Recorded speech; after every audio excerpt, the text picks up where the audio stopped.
Bismillahirrahmanirrahim. Assalamualaikum warahmatullahi wabarakatuh. Kami dari kelompok 3 akan menjelaskan tentang larangan dalam investasi, kewajiban pelapor reksadana, dan dokumen pernyataan pendaftaran reksadana, kemudian prospektus reksadana. Di dalam video ini kami akan menjelaskan 4 submateri tersebut. Silahkan disimak baik-baik. Terima kasih. Bismillahirrahmanirrahim. Assalamualaikum warahmatullahi wabarakatuh. Nama saya Ali Fahrezi. Saya di sini akan menjelaskan tentang larangan dalam berinvestasi. Menurut Cipto Darmaji dan Hendy M. Fakhrudin, sesuai dengan peraturan Bapepam, manajer investasi dilarang untuk yang pertama, memiliki saham atau unit penyertaan untuk kepentingan dan atas nama pihak lain. Yang kedua, memungut komisi atau biaya dari reksadana yang lebih tinggi dari komisi atau biaya yang dipungut oleh perantara perdagangan efek yang tidak terafiliasi dalam hal manajer investasi atau afiliasinya bertindak sebagai perantara perdagangan efek. Yang ketiga, dilarang untuk menerima imbalan dalam bentuk apapun, baik langsung maupun tidak langsung, yang dapat mempengaruhi manajer investasi yang bersangkutan atau pihak afiliasinya untuk membeli atau menjual efek untuk reksadana. Apabila melanggar, diancam dengan pidana kurungan paling lama 1 tahun dan denda paling banyak 1 miliar rupiah. Yang keempat, membeli efek yang tidak melalui penawaran umum atau IPO, kecuali untuk efek pasar uang. Saya Aditya Rahman. Di sini saya akan menjelaskan kewajiban pelapor reksadana. Peraturan Badan Pengawas Pasar Modal nomor 10/1 berisi pelaporan reksadana wajib disampaikan kustodian tiap hari per bulan kepada Badan Pengawas Pasar Modal dengan mengacu pada pedoman akuntansi sebagaimana ditetapkan dalam peraturan Bapepam. Hal-hal yang tercangkup dalam laporan tersebut diantaranya pertama adalah laporan aktiva dan reksadana, yang kedua adalah laporan operasi reksadana, yang ketiga adalah laporan perubahan aktiva bersih reksadana, keempat ada informasi operasi dan rasio-rasio reksadana, kelima isi portofolio. Bismillahirrahmanirrahim. Saya akan sedikit menjelaskan tentang pernyataan pendaftaran reksadana. Pernyataan pendaftaran adalah dokumen yang wajib disampaikan kepada otoritas jasa keuangan oleh emiten dalam rangka penawaran umum atau perusahaan publik.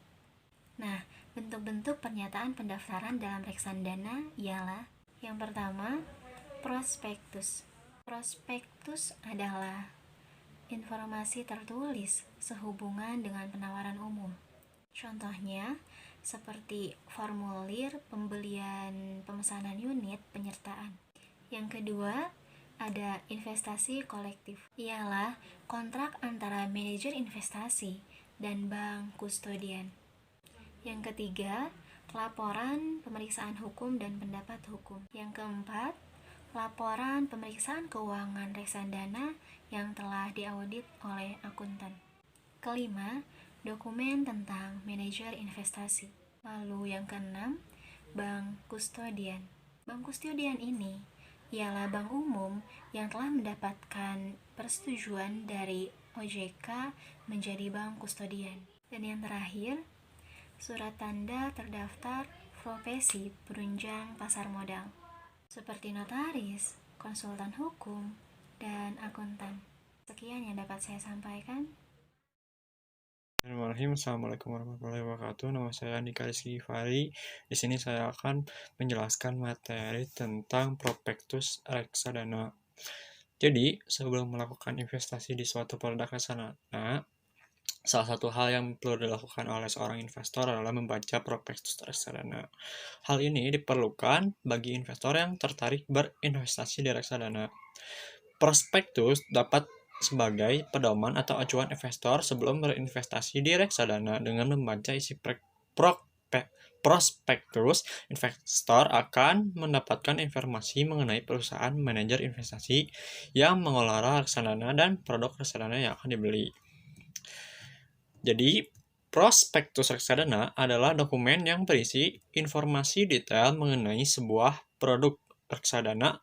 Bagian-bagian penting yang harus dibaca dalam prospektus reksadana. Pertama, Manajer investasi. Pada bagian ini, investor perlu mengetahui track record prestasi dan pengalaman manajer investasi, serta pihak yang terafiliasi dengan manajer investasi.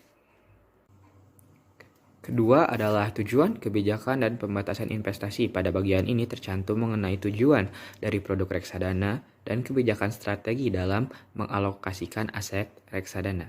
Tiga adalah manfaat dan faktor resiko utama investasi di jenis reksadana tersebut.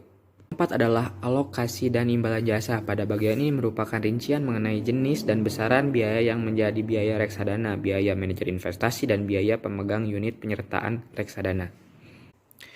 Yang kelima adalah hak-hak pemegang unit penyertaan.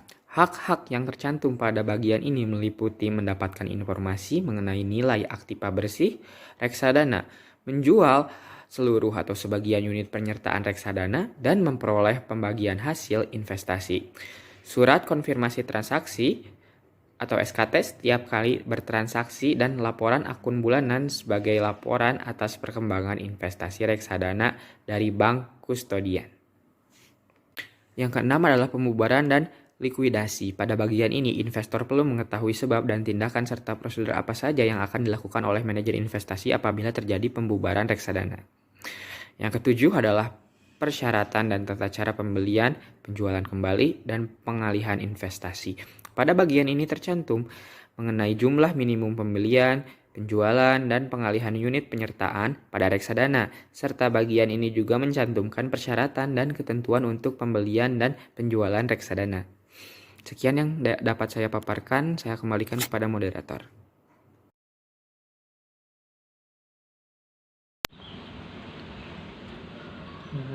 Sekian penjelasan dari kelompok kami. Mohon maaf bila ada kesalahan. Terima kasih. Wassalamualaikum warahmatullahi wabarakatuh.